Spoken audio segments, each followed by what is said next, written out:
সব থেকে ভালো তো এটাই হবে যে আমাদের মধ্যে কোনো একজন দ্রুত জলপাত্র নিয়ে এগিয়ে যাবে, আর আর তুমি বাকি সব ভাইদের নিয়ে পাণ্ডবদের আটকাবে।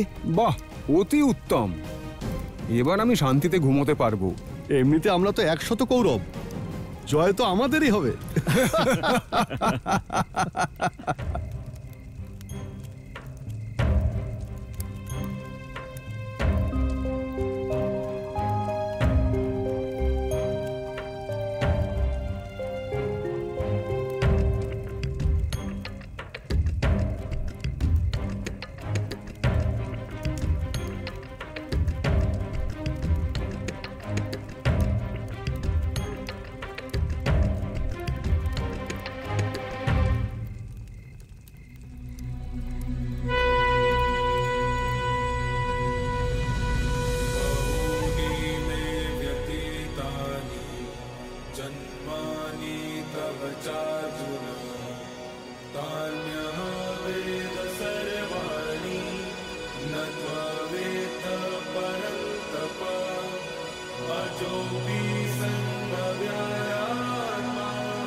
একবার আমি তোমায় অবশ্যই নিরাশ করেছি মা, কিন্তু আর নয়।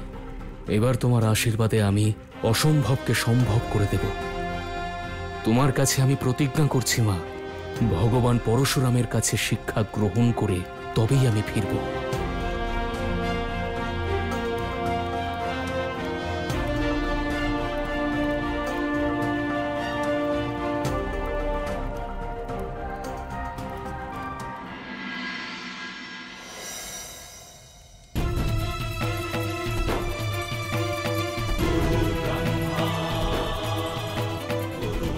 উষাকাল শুরু হয়ে গেছে, শঙ্খনাদ করে প্রতিযোগিতা শুরুর সংকেত দাও। যথাজ্ঞা গুরুদেব।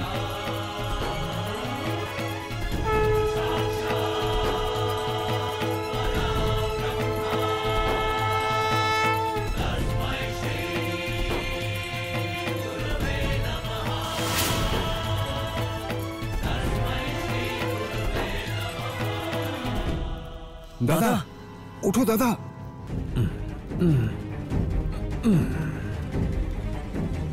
এসো, মনে আছে তো রাতে যে পরিকল্পনা করেছিলাম? জলের পাত্র নিয়ে তাড়াতাড়ি এগিয়ে যাব। তোমরা কি করবে? আমরা পাণ্ডবদের পথে বাধা সৃষ্টি করব। ঠিক আছে।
তোমাকে আশীর্বাদ করি পুত্র, তোমার জীবনের লক্ষ্য যেন পূরণ হয়, বিজয়ী হও।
দাদা, ওই দেখো।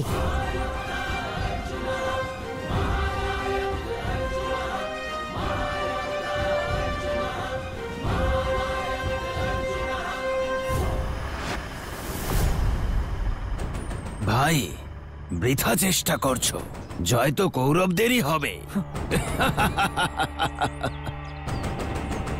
কিন্তু দুর্যোধনকে কোথাও দেখতে পাচ্ছি না কেন?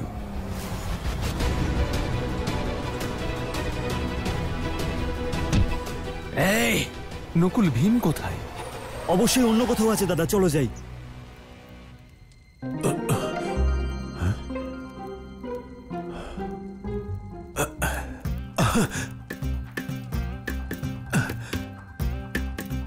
ভালো হয়েছে যে আজ আমি প্রতিযোগিতায় যাইনি।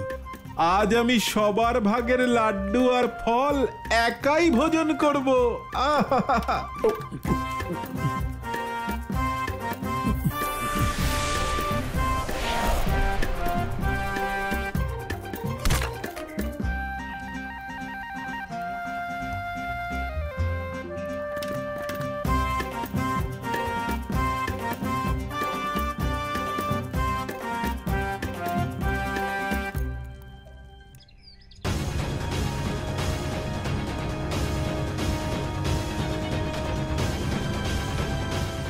অশ্বত্থামার এই গতি দেখে এটা বোঝা যায় যে অশ্বত্থামা এই প্রতিযোগিতায় অর্জুনের সবচেয়ে বড় প্রতিদ্বন্দ্বী হবে। চলো।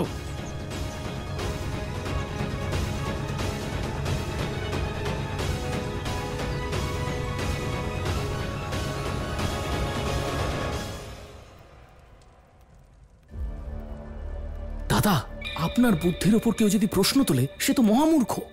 কিন্তু আমি আপনার পরিকল্পনা বুঝতে পারছি না যে আমরা এখানে বসে বসে এই প্রতিযোগিতায় কিভাবে জিতবো? আমরা জিতবো না, কেবল আমি জিতবো। আপনার জয় তো আমাদের সবার জয় দাদা, কিন্তু দুঃশাসনকে বাদ দিয়ে আপনি আমাকে আপনার কাছে রাখলেন, এটার কোনো কারণ তো অবশ্যই আছে। হ্যাঁ, অবশ্যই আছে। তুমি মালিশ খুব ভালো করো। কিন্তু দাদা, লুকিয়ে পড়ো।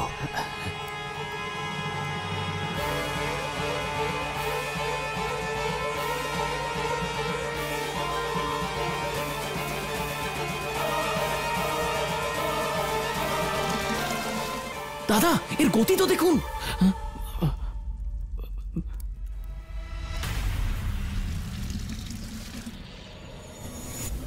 ভালো হয়েছে এখনো কেউ আসেনি, আর 19 বার নিয়ে আসলেই আমরা সবাই জিতে যাব।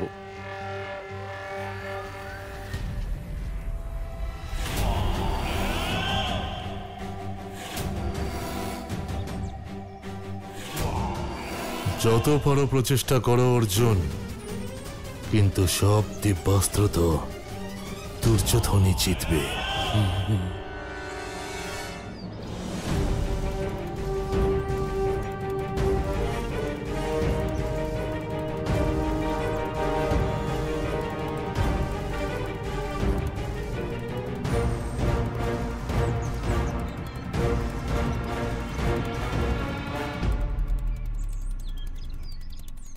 দেখেছো, অর্জুন দাদা একবার জল রেখে এসেছে। এবার জয় তো আমরাই হব। চলো।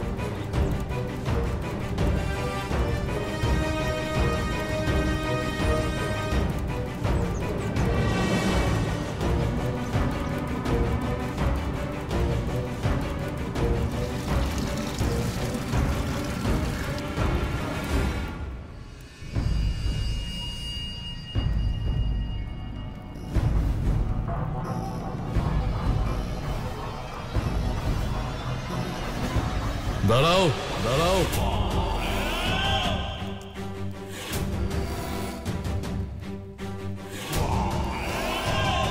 সবাই এদিকে এসো।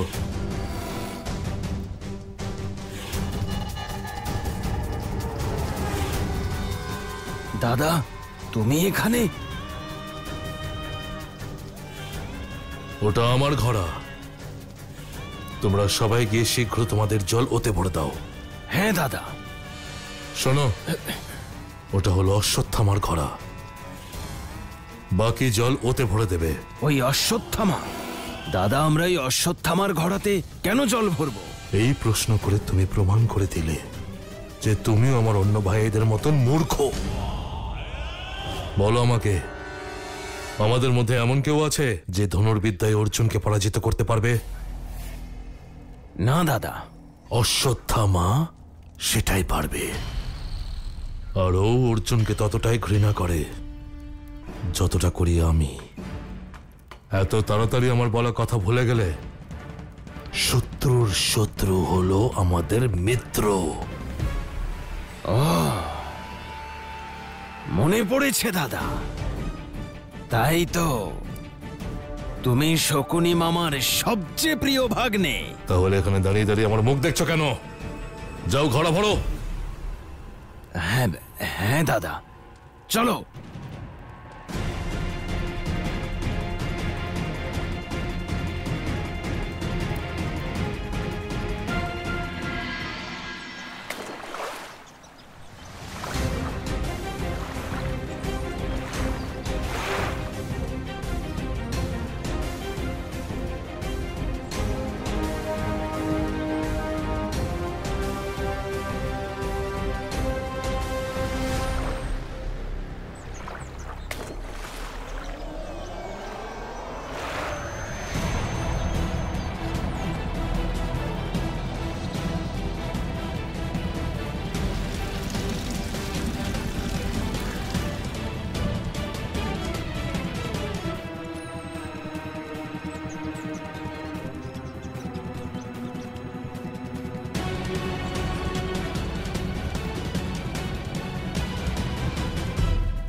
এটা কি করে সম্ভব? মিত্রতার শক্তি অসীম, আর তা অসম্ভব কাজকেও সম্ভব করে দেয়।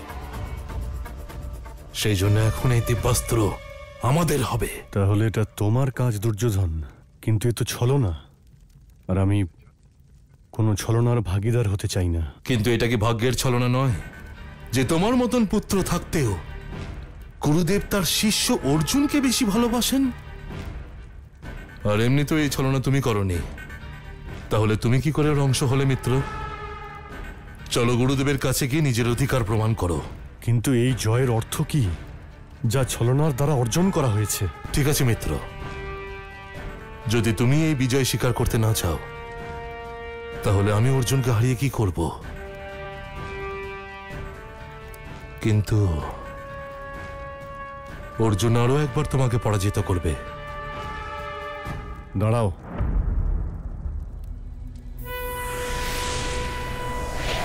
অধার্মিক এবং দুষ্ট সর্বদা অধর্মের পথই বেছে নেয়।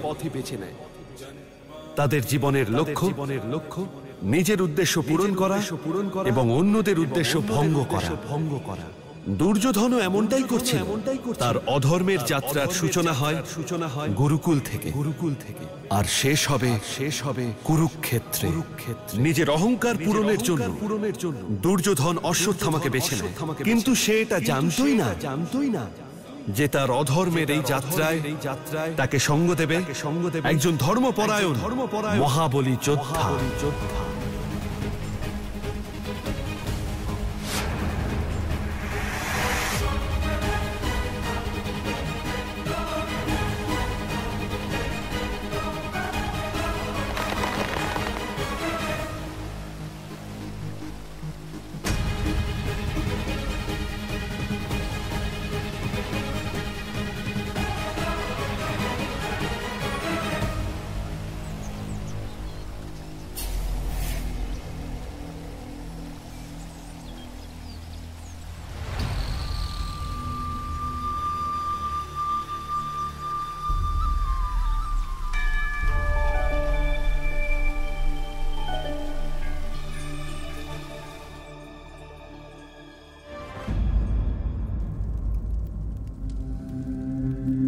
ঠিক আছে, চলো চলো মিত্র।